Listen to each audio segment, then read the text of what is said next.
ಶ್ರೀವಾರಿ ಕನ್ನಡ ವ್ಯಾಕರಣ ಚಾನಲ್ಗೆ ಸ್ವಾಗತ. 6ನೇ ತರಗತಿಯ ಸಿರಿಗನ್ನಡದ ಪದ್ಯ ಮಂಗಳ ಗ್ರಹದಲ್ಲಿ ಪುಟ್ಟಿ. ಈ ಪದ್ಯದ ಒಂದು ನೋಟ್ಸ್ ಮತ್ತು ಗ್ರಾಮರ್ ಪಾರ್ಟ್ಸನ್ನು ನೋಡೋಣ. ಅದೇ ರೀತಿಯಾಗಿ ನಿಮಗೆ ಈ ಒಂದು ವಿಡಿಯೋದಿಂದ ಯಾವ ರೀತಿಯಾಗಿ ಸಹಾಯ ಆಯಿತು, ಯಾವ ರೀತಿಯಾಗಿ ಉಪಯೋಗ ಆಯಿತು ನಿಮ್ಮ ಕ್ಲಾಸ್ ರೂಮ್ಗೆ ಸಂಬಂಧಪಟ್ಟಂತೆ ಹಾಗೂ ನಿಮ್ಮ ನೋಟ್ಸ್ಗೆ ಸಂಬಂಧಪಟ್ಟಂತೆ ಅಂತ ನನಗೆ ಕಮೆಂಟ್ ಬಾಕ್ಸಲ್ಲಿ 5 ಸ್ಟಾರ್ ಕೊಡುವ ಮೂಲಕ ನನಗೆ ತಿಳಿಸ್ಕೊಡಿ. ಓಕೆ, ಬಿಟ್ಟ ಸ್ಥಳ ತುಂಬಿರಿ. ಒಂದಿನ ಇದ್ದಕ್ಕಿದ್ದಂತೆ ಪುಟ್ಟಿಗೆ ರೆಕ್ಕೆ ಬಂದಿತು. ಹಾರುತ್ತಾ ತೇಲುತ್ತಾ ಮುಂದಕ್ಕೆ ಸಾಗಿ ಚಂದ್ರನ ಮಡಿಲನ್ನು ಸೇರಿದಳು.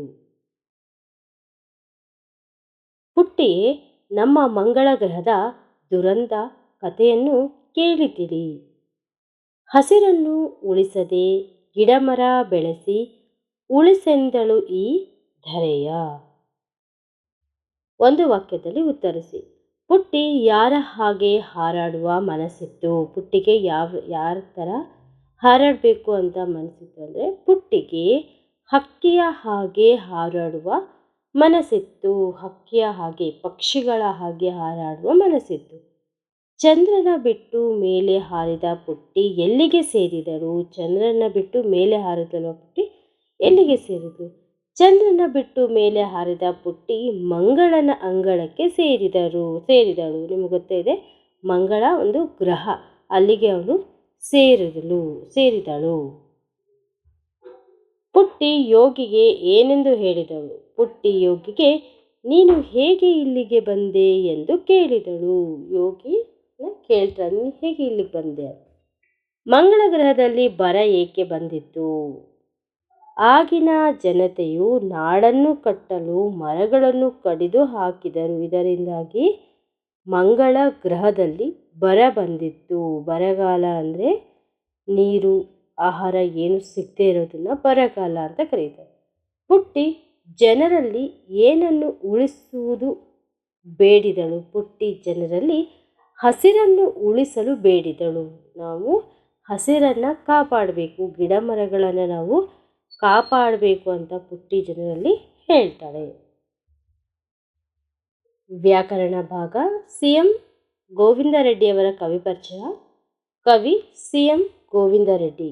ಕಾಲ 11/8/1958.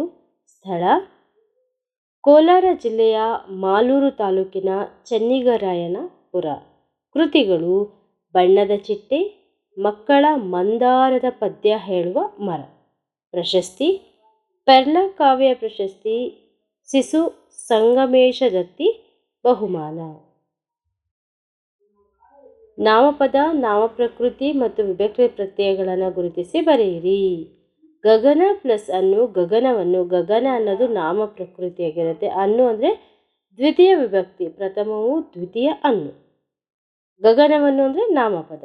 ಶಾಲೆಯಿಂದ, ಶಾಲೆ ಅನ್ನೋದು ನಾಮ ಪ್ರಕೃತಿಯಾಗಿರುತ್ತೆ. ಇಂದ ಅನ್ನೋದು ತೃತೀಯ ವಿಭಕ್ತಿಯಾಗಿರುತ್ತೆ.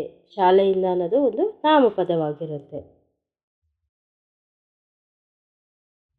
ಕೊಟ್ಟಿರುವ ವಾಕ್ಯಗಳಲ್ಲಿ ಗುಣ ವಿಶೇಷಣಗಳನ್ನು ಗುರುತಿಸಿ. ಗುಣ ವಿಶೇಷಣ ಅಂದರೆ ಆ ಒಂದು ವಸ್ತುವಿನ ಗುಣವನ್ನು ತಿಳಿಸೋದು. ರಫೀಕ್ನದು ದೊಡ್ಡ ಮನೆ. ರಫೀಕನ ಹತ್ರ ದೊಡ್ಡ ಮನೆ ಇದೆ ಅಂದರೆ ದೊಡ್ಡ ಅನ್ನೋದು ಒಂದು ಗುಣವನ್ನು ಸೂಚಿಸುತ್ತೆ. ದೊಡ್ಡ ಅಷ್ಟೇ, ಮನೆ ಆಗಲಲ್ಲಿ. ಅವಳಿಗೆ ಹಸಿರು ಬಣ್ಣ ಇಷ್ಟ.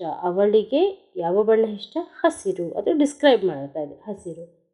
ಪುಟ್ಟಿಯು ಕಂಡಳು ಕೆಂಪು ಬಂಡೆಯನ್ನು. ಪುಟ್ಟಿ ಕೆಂಪು ಬಂಡೆ ಕಂಡೆ ಅಂದರೆ ಇಲ್ಲಿ ಕೆಂಪು ಗುಣವಿಶೇಷಣ. ಕೊಟ್ಟಿರೋ ವಾಕ್ಯಗಳಲ್ಲಿ ಸಂಖ್ಯಾವಾಚಕಗಳನ್ನು ಗುರುತಿಸಿ ಬರೆಯಿರಿ. ಸಂಖ್ಯಾವಾಚಕ ಅಂದರೆ ಸಂಖ್ಯೆಗಳನ್ನು ಸೂಚಿಸುವುದು. ಡೇವಿಡ್ನ ಊರಿನಲ್ಲಿ 100 ಹಸುಗಳಿವೆ. ಇಲ್ಲಿ ಸಂಖ್ಯೆ ಯಾವುದು? 100. ಪೂರ್ಣಚಂದ್ರನು ಬೆಳಿಗ್ಗೆ 5 ಗಂಟೆಗೆ ಹೇಳುತ್ತಾನೆ. ಇಲ್ಲಿ 5 ಅನ್ನೋದು ಸಂಖ್ಯಾವಾಚಕ, ಸಂಖ್ಯೆಯನ್ನು ಸೂಚಿಸುತ್ತೆ. ಒಂದು ದಿನ ಇದ್ದಕ್ಕಿದ್ದಂತೆ ಪುಟ್ಟಿಗೆ ಬಂದಿತ್ತು. ಒಂದು ಅನ್ನೋದು ಇಲ್ಲಿ ಏನಾಗುತ್ತೆ? ಸಂಖ್ಯಾವಾಚಕ, ಸಂಖ್ಯೆಯನ್ನು ಸೂಚಿಸುತ್ತೆ.